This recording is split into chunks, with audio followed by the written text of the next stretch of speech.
Bonjour, bonsoir, dear friends, and welcome to a very special happy hour tonight on JCB Live. We're going to go to the culture, the history, the heritage of the United States with a man who speaks the identity card, the passport of what America is. He's been an incredible and fascinating man throughout the history of presidents of the United States. He is the editor and CEO of the Washington Post. Quite amazing, one of the most historical newspaper in America.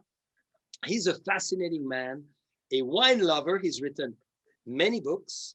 He was, for some of you who don't know, the chief of staff of the famous Ronald Reagan president. And he's written one of the most compelling books that whether you're from Europe or the US or anywhere around the world, you want to have, because it's called Wine and the White House. It's all about the records, the history of the enjoyment of wine and food in the White House. One of the topics we all love so much. So I'm very honored, obviously, for him to be with us. He serves as well as chairman of the board of directors of the White House Historical Association. And he's the board trustee of the Ronald Reagan Presidential Foundation. What a man. He's written many books. He's going to tell us all about it. And he's in his magnificent home in Washington, D.C. So to bring him on, JCB Bubbles. Woo! That was like a cannon from Lafayette. Jean-Charles, wonderful to be with you. As you know, I'm a huge enthusiast for your wines and for your shows and for your wonderful book, and it's an honor to be with you. Well, all the honor is all of us, and we're so excited to have you because of so many achievements. You know, I summarized your biography in about 32 seconds. I think I was practicing. It could have taken me 5 minutes. There's so much you've done. So I want to raise my glass first and foremost, for having been probably one of the youngest chief of staff of any president in the history, haven't you? Well, thank you. I sure appreciate it. So before we dive into so many topics that are so wonderful, how has it been, Fred, to be so young and so dynamically involved in the world of the White House and the great world of history in the making in the world, not just in the US? Well, and looking at me now, I don't know if you'd say I was young, but I was young when I was working in the White House. I started working for Ronald Reagan when I just turned 26, actually. And not only did I have a chance to serve in his White House, but I also had a chance to learn a lot about wine because Ronald Reagan was very knowledgeable on wines, both French and California wine. So in addition to the pleasure of serving, it was an education that inspired me to continue to want to learn more. Well, something tells me, though, you were really much into wine as a young boy because you had a partial education with Europe and Italy specifically. I did. I had the opportunity to live in Italy when I was, well, let me put it this way, I was below the official drinking age, but I still had the opportunity to experience Italian wines and began to enjoy wine there. And then I was fortunate enough to move to California and following your path from Europe to California. I came from Europe to California and began to enjoy California wines. And that was at a time when California wines were really coming of age and becoming consequential. On a global, they were always great. And it's certainly, as one of the vineyards you own, has got a long history, but they became much more well-known across the country and around the world during that period. Indeed. So as a young boy, because you have three gorgeous, I can attest because well, obviously we see the father here and the mother, both very charming, three gorgeous daughters. So from your previous education, did you give the same to your daughters as far as the pleasure of wine and wine as an ingredient at the table? Well, actually, yes, Jean-Charles, and kind of an interesting kind of growing up experience they had. of course, I had studied politics as a student, and I had worked in politics in the White House as an adult, and have continued to be involved with political activities. And I had an interest in wine. So one thing we did at my dinner table every night, my wife and I would do, is we would ask our children questions about politics, to name different presidents and to learn the names of the presidents. And at the same time, we would have a glass of wine and we would ask them to take a small taste and tell us what they knew about it, if they could identify it. And ironically, that was over the course of many years. And those two interests came together for my book, politics and wine, and presidents and wine. So you could say my daughter's had a role in it. Well, this is great. Well, as we just have a toast, and you've seen so many presidents do great toast in the White House, maybe this is your turn to do a little toast and tell us about the wine, as you are the wine expert. No, hardly. I'm a guy who's written a book. I'm nowhere near in the league of you and the many other guests you have. But I would say that just first historically, as you know, sparkling wine has become, in the White House, it's become a part of virtually every meal.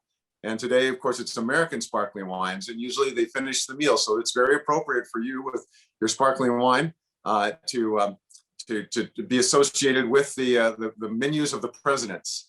I opened this just a few minutes ago, about a half an hour ago, actually, and I really enjoy it. I think I am a person, maybe from being in California, where I like to know that there's some fruit in my wine, and I can certainly taste it there. But it's very, I can see some concentration, and also I thought it was very easy on the palate, and in the last taste, a nice little sweet finish that certainly appealed to me. Beautifully said. So, on that note, Fred, you alluded as far as the idea of the book, but how did the book evolve into what it is today, which is the book about what has happened over so many phenomenal decades at the White House? So explain us the process and how you really paired it so well per administration and so forth. Well, one thing I learned, Jean-Charles, is that many books have been written, of course, about American presidents. Many books have been written about wine. And even within the White House itself, many books have been written about art in the White House and music in the White House and the china of the White House. But there had never been a book about wine in the White House. And I thought it would be interesting to do a little research and to put a little book together. But as you've seen, you have the book itself, and once I got into it, I just learned more and more. And at first, something about every president, from George Washington, the wine he drank, all the way up to the current president, and how the wine consumption changed. And then a lot about the glassware, how they serve the glassware. I know you have designed some of the most beautiful glassware I've ever seen in my life. And there's a glass right there, and your decanter is spectacular. And I noticed the presidents, though, one thing American presidents did going back to our earliest days is they wanted to show the world that America had arrived. And we had a beautiful mansion, the White House, and we had beautiful art in the White House. And they wanted to make sure that the wine was served in beautiful glassware. So the cover of the book, as you've seen, has this very ornate decanter going back to our fourth president, Madison, with the presidential seal and wonderful designs. So there's a whole chapter on that. And then, of course, people always want to know what food is paired with the wine. And you can see from going back many, many presidents, how the food evolved and how the wine pairings. And then the final chapter, which was really fun to write. It's a comprehensive list of every wine that's ever been served at any official event since the 1950s in the White House. And people like that because they can get it and they can recreate and drink a current vintage of a wine that was maybe served 30 or 40 years ago. So long answer to your question, that led to a book that is 450 pages long that includes just about everything I could imagine about wine and presidents. Well, everybody needs to have it. And I know we're going to be delighted to promote it in all our wineries and to make sure that everybody have them in their, as you are, in the beautiful library. And really speaks about the volume and the history of the US. So When you started the process, though, did you know you were going to structure the book this way and make it so involved and detail oriented about every administration, or you broke it out in different other themes than that at first? Well, as I got into it, I learned that almost every president had some unique stories about wine. I found George Washington. I found a receipt that George Washington had Bordeaux and port wine delivered while he was a general fighting in the American Revolutionary War. He had barrels delivered to his senior leadership while they were planning their next battle. So there starts with George Washington. I found his glassware. He was the first president to order very unique glassware to be used. And then as I just went through presidents, of course, Thomas Jefferson, who you know so well, was such a great ambassador for wine. That could be many books just on him. But each president, as wine evolved, and then we had the temperance movement, that meant some presidents didn't allow wine to be served in the White House. And then it came back in a big way. And then we had prohibition, where you weren't supposed to serve wine or any alcohol in the White House. But there were some exceptions I learned were made. And then up to the current, where it's evolved, where we try to showcase the great wines made in America. Hey, I'm going to jump around throughout the different chapters as well, because I'm obsessed by your book, because I'm obsessed about America and the relationship. Give us maybe some interesting, fun facts about Jefferson and that whole era when the first scoutings came to the U.S. Give our friends who are from all around the world tonight a little bit of a perspective, because people think often that wine started just recently in America, when it started much earlier than we think. Yes, as you know, and we've talked in previous conversations about how early it started. But for George Washington, most of the wine at that time was Madeira, because it could travel across the Atlantic Ocean in the hull of a boat, and the uneven seas and the heat that it would get. And Madeira actually even got better with the passage of time. So when it arrived, it was good. So that was the wine for a while. And then, Benjamin Franklin, a very famous American, and then Thomas Jefferson ended up going over to Paris. They were our ambassadors. That's right. And Thomas Jefferson was very inquisitive and curious. So he wanted to study wine, and he spent a lot of time studying, and he traveled around the regions of France and Italy, made copious notes, and then he came back to the United States, and he introduced other presidents to his wine, to his experience with wine. And he advised 4 or 5 presidents on the wines they should select. And then when he was president, Thomas Jefferson designed the first White House wine cellar. He built it right in front, under the stairs of the White House. That was the original wine cellar. And there's an identical replica of it in Monticello at his country home that is still in existence today. But Jefferson was the founding father for American wine appreciation. That's right. And what was the organization and the structure of his cellar? How did he do it as you entered? Because I know you spent a lot of time in it, probably in both locations, in the replica and the actual White House. Give us some little insights at the time. Well, it's interesting that the White House cellar has evolved quite a bit. When the White House was first built, George Washington, our first president, didn't actually live in the White House, because the White House was being built. Our second president, John Adams, was the first White House resident. And then when he moved out, Thomas Jefferson moved in, and the White House really wasn't finished. It was like a punch list construction project. And Thomas Jefferson said, "Where's the wine cellar? There is no wine cellar. Let's build a wine cellar." So he got one where they brought in big blocks of ice, and they found a very encased area with thick bricks that could hold the temperature. And that was the wine cellar through his presidency. And then the next president, James Madison. But as you remember, our friends today, the English, were not our friends at the time. No. And they came and they burned the White House in 1814. They burned it to the ground. And one thing a question I had, Jean-Charles, was we learned in school the story about how Dolly Madison, she was the wife of the president at the time. She said, there's this famous painting on the wall of George Washington. She said, "Save that painting," when it was burning, and they carried it out and they saved it. And it's back on the wall today in the White House. Oh, but my question was, yes, it's still on the wall. My question was, wait a minute, Thomas Jefferson built this wine cellar and he stocked it with thousands of bottles of wine. What happened to the wine? That's what I wanted to know. And what I found out was after the British burned the White House, they left to go burn the US Capitol. And then the American troops showed up at the White House and it was burned to the ground. And they discovered there was this huge wine cellar with all this wine in it. So the American troops, they drank the wine that was in the White House wine cellar and consumed it all. So, but at least it made someone happy. They were very happy. It's a good thing that it was not destroyed or taken away. At least some people enjoyed it on the moment. Yes, they did. It was quite made it a bittersweet moment, right? But what happened though with the wine cellar, just to kind of play it forward, it was rebuilt. And then and it was a real wine cellar, and presidents would buy, as time went on, they would even buy futures, certainly a Bordeaux wine in a big wine cellar. And then in the 20th century, the White House was remodeled and they changed the wine cellar. Well, as you mentioned, I worked there many years ago and I wanted to see the White House wine cellar. I was dying to see it. And I kept asking the chief custodian of the White House to show me the wine cellar. And finally he relented and he took me down. And I can't tell you how disappointing it was. I was expecting this big cellar with round ceilings and mold on the wall and maybe a bottle of Thomas Jefferson's wine laying in the corner someplace. The White House wine cellar is a closet. It's a small pantry. It holds about 300 bottles total.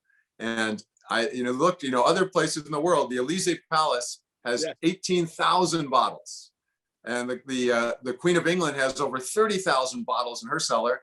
And the American president doesn't even have a wine cellar. It's a closet. And what they do now is they buy the wine in advance of an event, maybe 2 or 3 weeks, they let it settle, and then they serve it for that event. And then when the next state visit comes up, they acquire the wine. So disappointing that America, maybe a future president will bring a big wine cellar back to the White House. Well, if someone can convince them, it is you and your fabulous manuscript, because, this is such an important part of any reception. In terms of all those receptions, Fred, at the time, and obviously I had the pleasure to read the book, so I have a little bit of an advantage, but what were they serving? Because the American wine culture of wine and vineyards were not yet to what it is today. So maybe give us a little bit of a insight of the past at that time. Sure. Well, it evolved from the Madeira, as I mentioned, with George Washington, to Thomas Jefferson had wonderful wines from Bordeaux and Burgundy. Some of the great wines, some of the wines that the 1855 classification ranked as premier cru were wines that Jefferson had identified 60, 70 years earlier and brought those to the White House. And so from that time up until almost the beginning of the 20th century, it was French wines and some Italian wines on occasion. Every once in a while, Tokai, sweet wine, and some German wines. And up until it was pretty much those wines. And then Prohibition took place from 1920 to 1933. And that's when and it was interesting, the president at the time, Woodrow Wilson, he did not want Prohibition to pass. So he vetoed the bill that did it, and the Congress overrode it, and they sent it back and they said, no, Prohibition will take place. So Woodrow Wilson, he's over in France for the Treaty of Versailles, Indian World War I. And after they signed the treaty, the president of France pulls him over to the side and he hands him a glass and he says, this is a glass of great French wine. You should drink it and enjoy it, because when you go home, there will be no more wine for you. And he did, and he came back, and actually when he left the White House, the law, Prohibition, prevented people, you could own wine, but you couldn't buy it or sell it or transport it. And he had to get special permission to move his wine out of the White House into his new home. But those were basically, during Prohibition, the wine service stopped. When it came back after Prohibition, that's when American wines began to make a greater appearance here and there, up through Eisenhower, so that would be in the 1950s. And then with President Kennedy, everything was French. Mrs. Kennedy was such a Francophile and an admirer of France that they served the premier cru, Bordeaux's, and the very best Burgundies and Champagnes and dessert wines. It was the very best. But that began, after that, it began moving towards American wines. And today, it's almost exclusively American wines. It started with Ronald Reagan was very big pushing California wines, as he'd been governor of California. And then now it's other American wines as well. Now, Fred, you Irish descent. So I'm going to ask you the difficult question to give us your own interpretation of how could prohibition happen ever in a country like America for so long? What's your historical view on the topic? Well, I think it was a mistake. So, Thank you. and it took us 13 years to correct the mistake. But before Prohibition, there were these, they called the temperance movement, and it was very political. They were a strong force. In fact, one of the earlier presidents, our 19th president, who was named Rutherford B. Hayes, that's when temperance was at its height. And his wife was one of the top leaders of the temperance movement that they thought it was that all alcohol should be banned. And they had a very important state dinner at the White House. The son of the Tsar of Russia, who was a very important relationship for America at the time, was coming to the White House. And the diplomats in the State Department said, we must have wine. This will be a diplomatic snafu if we do not have wine at this dinner. Absolutely.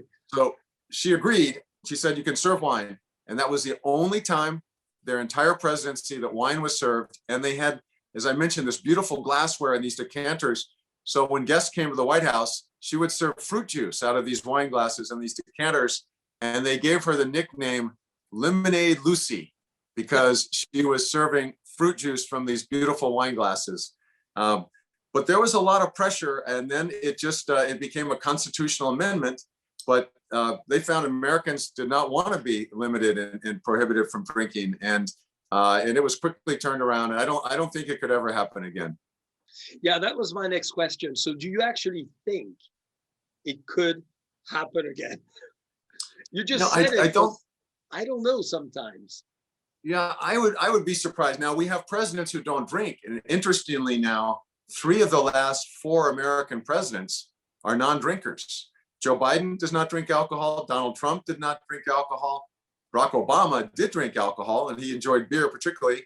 And then George W. Bush before him did not drink alcohol. But that did not stop the service of wine. The first ladies and their advisors helped them pick and showcase many of the best wines in America. So I don't think that will ever stop being served at the White House. Good. Well, I'm reassured. I'm breathing.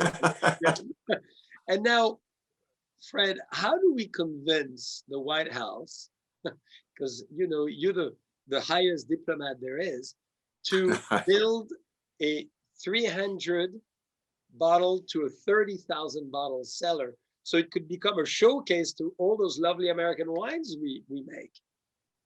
I think that would be a great idea. We'd have to get Congress on board, and they don't agree on much because someone would have to pay for it, unless we could find some wine enthusiasts across America to make this contribution of a wine cellar and then stock it. That would be a great contribution, but I think that would be tough. I think we're in the days right now, at least for a while, where they'll be modest in the acquisitions of wine and only kind of serve it on an event by event basis. Well, luckily you belong to an extraordinary club, one of the most historical in DC. Maybe you want to say what you do there, because I know you're very involved in the selection and the leadership of the wine, and I know there you have a great cellar. Well, yes, and thank you, Jean-Charles. It's called the Metropolitan Club of Washington, and it's actually where we first met when you were leading a wonderful wine tasting, and it was spectacular, of course. And the club does a lot in the way of wine. It has a large cellar, and it also I think it has the largest cellar of any club in America, and a serious committee that focuses on acquiring the right wines to serve the members. But the other thing that's interesting is 6 American presidents have been members of that club. So it's one place where wine and the presidents converged, and it's a block from the White House. So I think it'll always play a role in wine and the presidents. Well, I'm always delighted to come back and to tell you as well the history of the next wine. I'd love to get your opinion on the famous JCB 81. And Fred, I called it 81 because when I first came to California, thanks to my grandparents and parents, who were resistance in the World War II and who loved America, and they were big, friends of America for all what it means, I fell in love with the Russian River, and I fell in love with Sonoma and Buena Vista. And I decided to call this wine to showcase the French, how great a Chardonnay in the Sonoma coast and the Russian River can be made. Yes. So it was in 1981, hence the number 81. So I'd love your comment on the wine. Well, I am a lover of California Chardonnays again, so I'm certainly biased. I really love the. I thought that the smell had a real freshness, kind of apples and peaches that kind of caught me from the very beginning. And I will say I'm not a fan of very thin wines, and this is not a thin wine. This is a good bodied wine, which I certainly loved. And I thought also that it had kind of that, I liked a little that stony flint taste, and I could taste a little, I sensed a little bit of that as well, which certainly made it appealing to me. Am I identifying with any of the ways that you perceive it? You're a man of beautiful words and fabulous taste, so I can only approve. Thank you. Well, I use it, and this leads my next question, Fred, which is very important to all of us. You see people from all around the world, not only from the White House perspective, but all your endeavors with the Washington Post and all the diplomatical work you've done. Where do you see on the world stage American wines today and their overall influence over time? Well, I think American wines have really assumed a strong place on the American stage over the last, say, close to 40 years, maybe.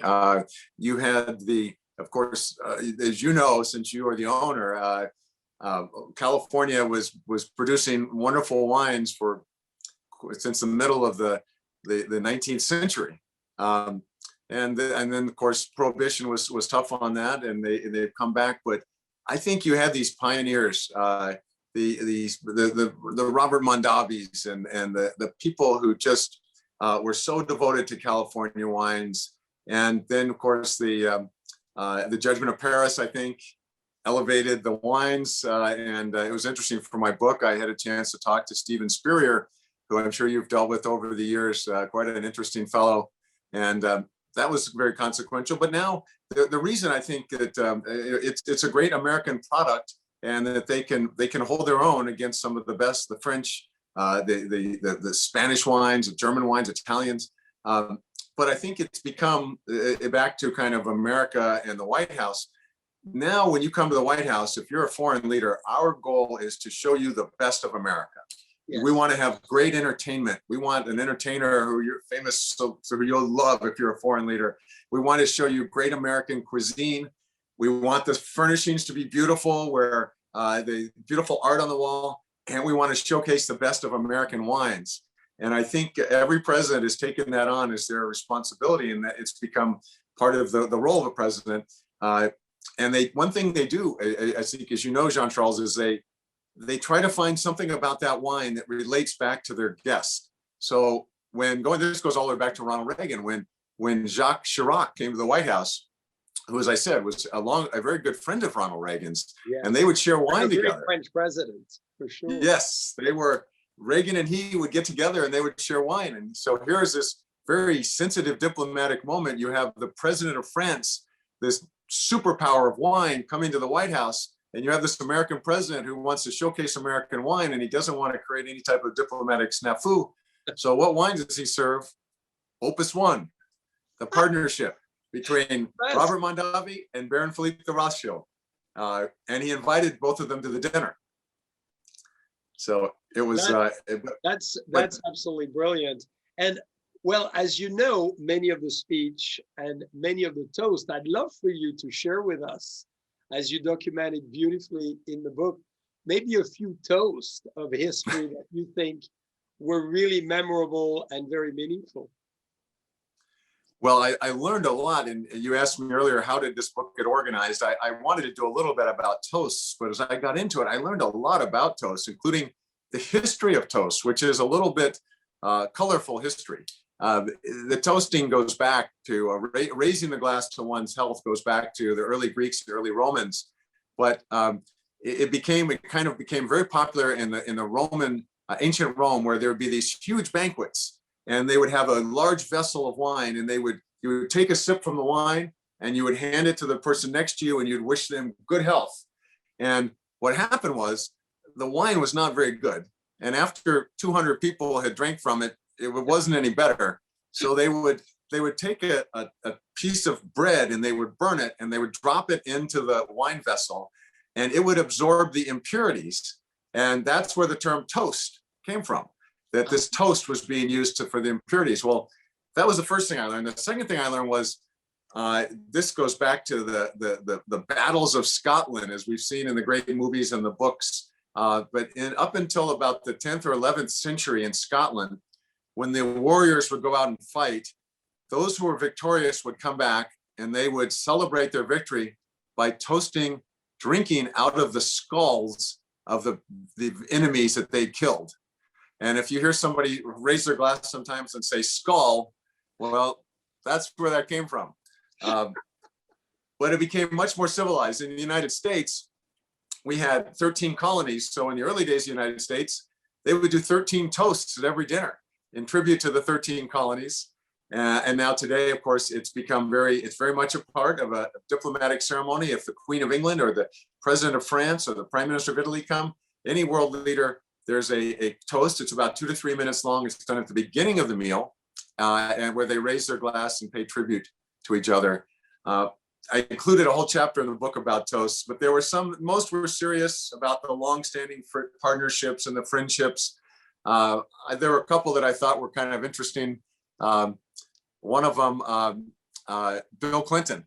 He had the Prime Minister of England, and Bill Clinton was a fan of James Bond and the 007 movies. So he raised his glass and he said, kind of borrowing a line from James Bond, he said, "May our relationship always be strong, never shaken and never stirred," like James Bond's martinis. And then another one, I mean, sometimes they were lengthy, and one of them, President Obama just stood up and he had a guest there who he really enjoyed, whose company he liked. He just raised his glass and he said, "We're going to have a good time tonight," and took a sip and sat down. Fascinating, what wine does. And as you said earlier, you were mentioning Stephen Spurrier. I mean, what a cornerstone in history to have, the American wines win in this famous judgment of Paris in 1976. And as you kindly said, Stephen is indeed a great friend. He'll be watching, so we should have a toast together for him. Yes, we should. Yes. And we produce a wine, and I say we, but Stephen does, named Bright Valley. And it shows you the boundaries of where we're going in beautiful England. And yes, we're very proud to represent it in the US and in many other parts of the world. And it's showing us that we can make wine as well in other places. Yes, he's been such a dominant player in the wine industry as a wine merchant in Paris, as the orchestrator of the Judgment of Paris, of his trips to California, and now as a winemaker in England. He's just a great pioneer. Now, Fred, obviously we talk a little bit about California, but your book as well encompasses every state.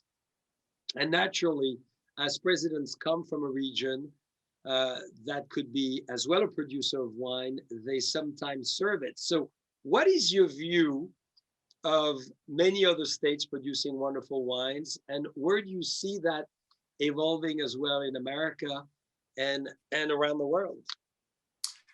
Well, as you know, Jean-Charles, every state in America now produces wine. There's not a single state that doesn't. And presidents over the years have used that as an opportunity to showcase wine from their home state. One was President Ford, who was from Michigan. He served a wine, I won't name it, but a Michigan wine that wasn't particularly well received. It was only served once at the White House. And then other presidents, for example, George W. Bush, he'd been a governor of Texas.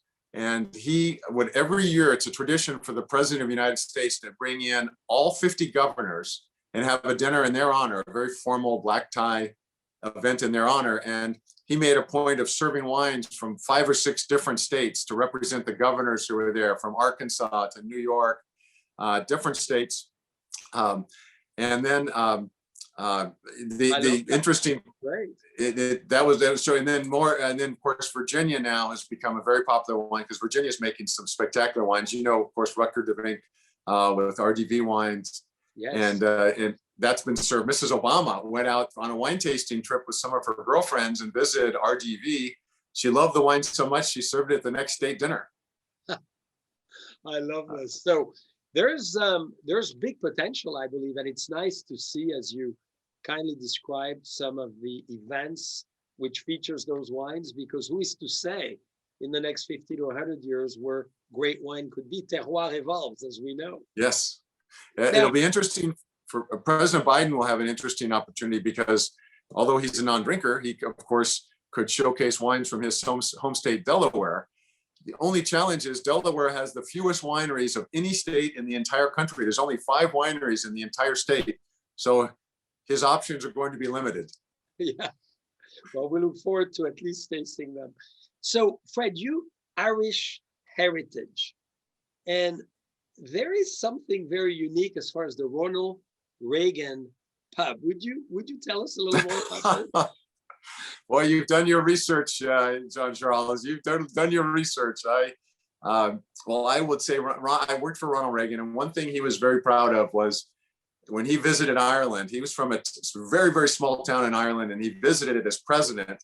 And they rolled out the red carpet. They had every person in town there. They took him to the church so he could see the marriage records of his great grandparents who had been married there. And then they took him to the pub in this town called Ballyporeen. It's a little teeny town in near Tipperary, Ireland. And they took him in the pub and they renamed the pub for him the Ronald Reagan Pub. And they had everyone there, and they had drinks, and they served it and had a wonderful time. And he was very proud. He would talk about, well, President Kennedy has his airport in New York, and Lyndon Johnson has the Johnson Space Center, and I've got a pub over in Ireland. He was very proud of that. So when he died, I was on a vacation with my family. Right after he died, we was here at his funeral and involved in that, and then we had a vacation plan for Ireland. So we decided to go visit the town where the pub was. He said, let's go find that. It was only about an hour from where we were staying. So we just got in the car and we drove over there, and I found the pub, but the doors were locked and the lights were off. And you know, in Ireland and like a lot of other places, the owner usually lives upstairs. So I just went upstairs and knocked on the door, and I said, do you own the pub? She said, yes. I said, I've just traveled here with my family, my daughters, my wife and I. Could we see it? And she opened it up, showed it to us. She's very gracious. And I said, why are the lights off? She said, well, we decided we're going to sell it. I said, well, what'll happen? She said, we need more space for our family. I said, well, you're going to sell it. She said, we're going to have an auction, and all these pieces in the pub, they'll be at different pubs all through Ireland. It'll be picked up, and somebody will have the glasses, and somebody will have the decorations, somebody will have the stools. In a moment of weakness, I guess, I said, well, I'd like to buy this pub.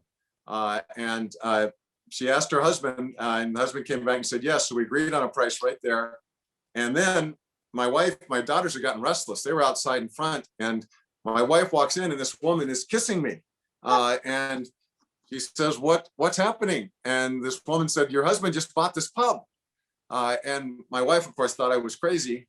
But what we did was we took the pub and had it broken down, every single thing. We took the glasses, the floor carpets, the dartboards off the wall, the signs, the glass windows, and we disassembled it and shipped it to California.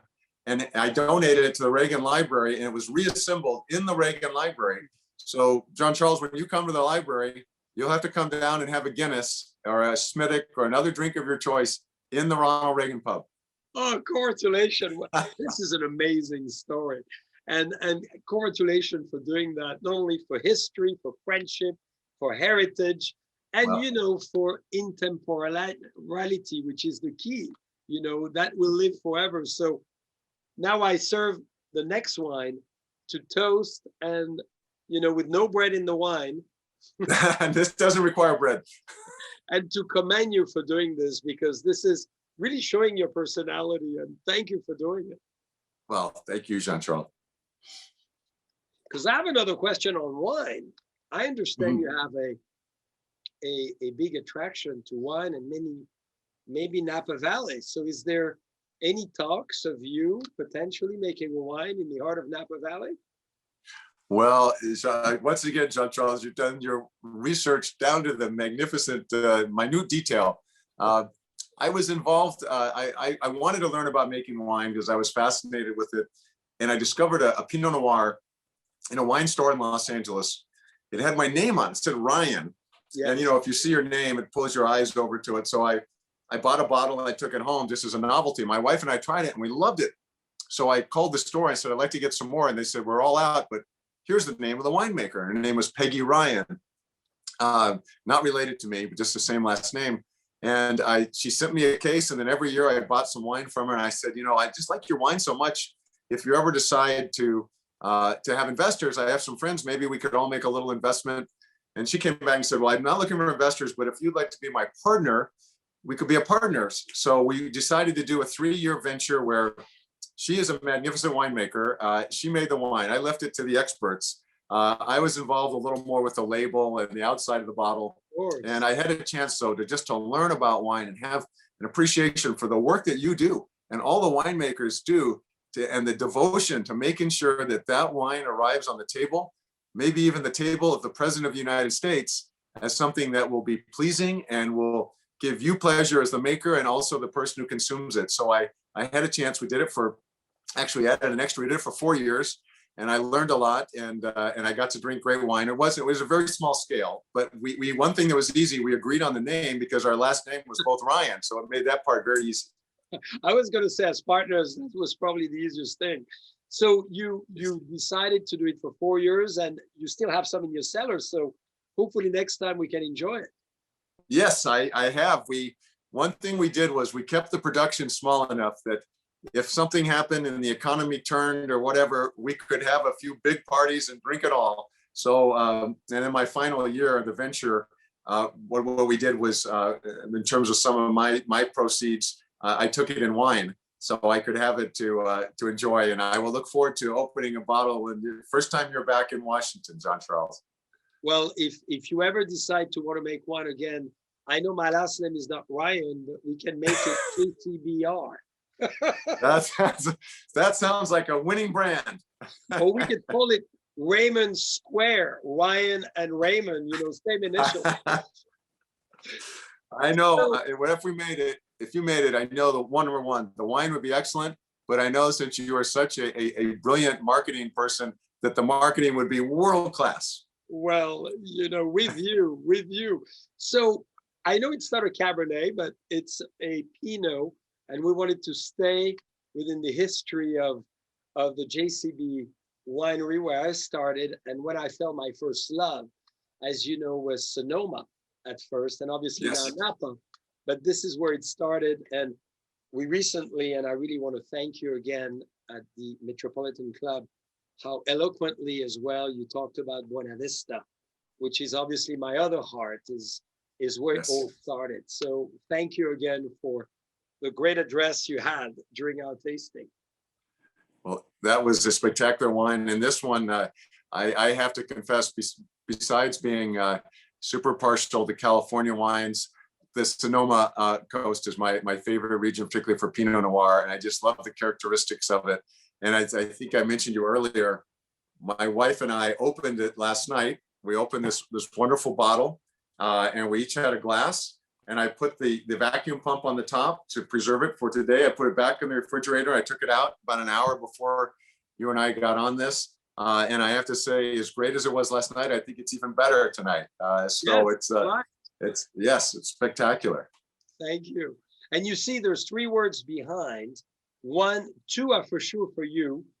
1 is for your wife because she's very seductive. Yes. The other 2 is debonair, that is you, and very charismatic. And I'm not sure the word charismatic is enough for what you represent as far as your aura. You are so kind, Jean-Charles. And may I ask you one question on it? I know the 81 that number was based on the year that you were there. What did what's the number 7? What was the magic behind that? Is this 007? Is this another James Bond reference? Well, I keep it for 69 as Agent 69. But I was very fortunate, very, very fortunate, very similar to you, Fred, with your history as an Irish, but obviously bicultural with Italy and tasting wine early. You know, my parents started to make wine in the living room in our family home in Vougeot, you know, looking at Musigny and Clos Vougeot. And I was really, really early on, 5 years old, 6 years old, on a barrel, helping out and loving wine. And I tasted at the age of 7, you know, my mother's glass. And I finished the 3 glasses she had in front of her, which was Pinot Noir. And, you know, you like Chardonnay as a child because it's easier, you know, the citrus, the apple, maybe eventually as well, if you find it, the grapefruit, the pineapple. So it's closer to juice, right? Red wine was more difficult, but I had an epiphany moment and an awakening, and I finished a glass, and I was supposed to do my job of unsetting the table, which I never did. And I was maybe a little tipsy because I finished the 3 glasses of wine, went to my bedroom, and the next day she said, Jean-Charles, you're 7 years old. You're not really supposed to finish my wine glasses. And she said, you know what she said as a great mother? She said, what did you learn? And it was 6:15 in the morning. And I said, Maman, what I learned is the fact that I like Pinot Noir now. So that's why I called it 7, because I wanted to really prove a point at the time. When I made this wine, it was in 2006. And, you know, coming from Burgundy, and you know the French very well, of course, they tend to be very protective, very proud, and they think there's only Burgundy for Pinot. And my objective at the time, it was, you know, 15 years ago now, was to show our friends in Burgundy and my friends that I was educated with, I went to school with, that we could make stellar wine in Sonoma as well. And that was my little idea at the time, to showcase what we could do here. Well, your vision and your idea paid off, because it is a spectacular wine, and my compliments to you. Well, thank you for producing it. But Fred, I have 2 more questions for you. I hope you don't mind. Of course, sure. I'm having a great time. I just wish we were sitting across a real table instead of a virtual table. We could be tapping our glasses. Well, and you, as you know, you invited at your leisure anytime with us. And I know we can go into the oldest dining room, maybe one of the oldest, a block away from the White House. I know you have the keys of the White House too. So I've only been as a tourist. So maybe we go to the White House next time. That would be fun.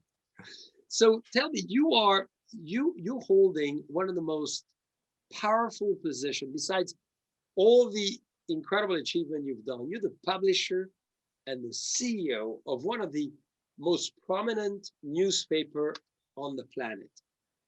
Tell us, first of all, how it feels, how it is, and what's your view of the world today? It's a big question. Well, on your last question, I would say, you know, if we ever lived in a boring time, journalism wouldn't be worth it. There wouldn't be anything to write about. And today, this is anything but a boring time. So journalism is flourishing around the world. But the one thing that we're seeing is, you know, we grew up with the internet, right? We grew up and we thought, okay, everything is available to us now on the internet, and it's all free, and it's all true. And then we started to realize, no, everything isn't true on the internet, and everything is not even free. There's a cost associated with it.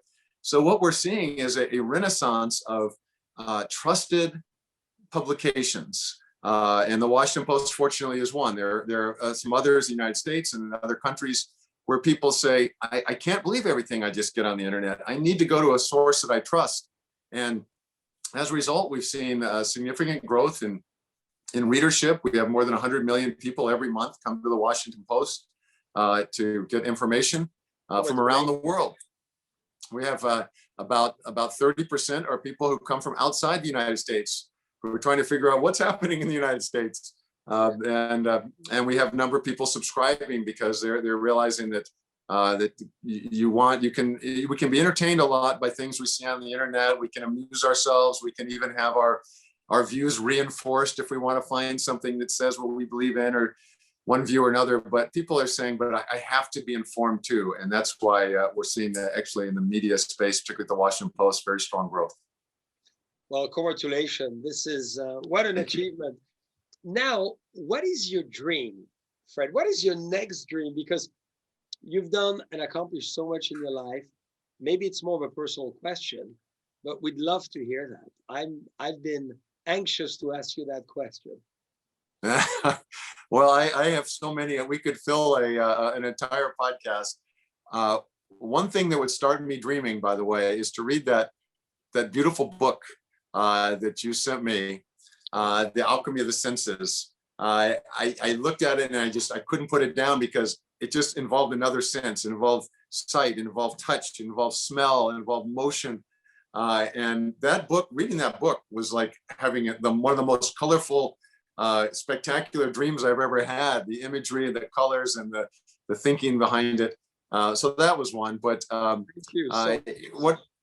but my, I just, I dream like all of us to try to do something that is constructive, whether it's help educate people or as you do, provide such wonderful experiences of people through what you produce and your devotion to it, and you're as an ambassador to for wine as you are, and for all the brands that you represent.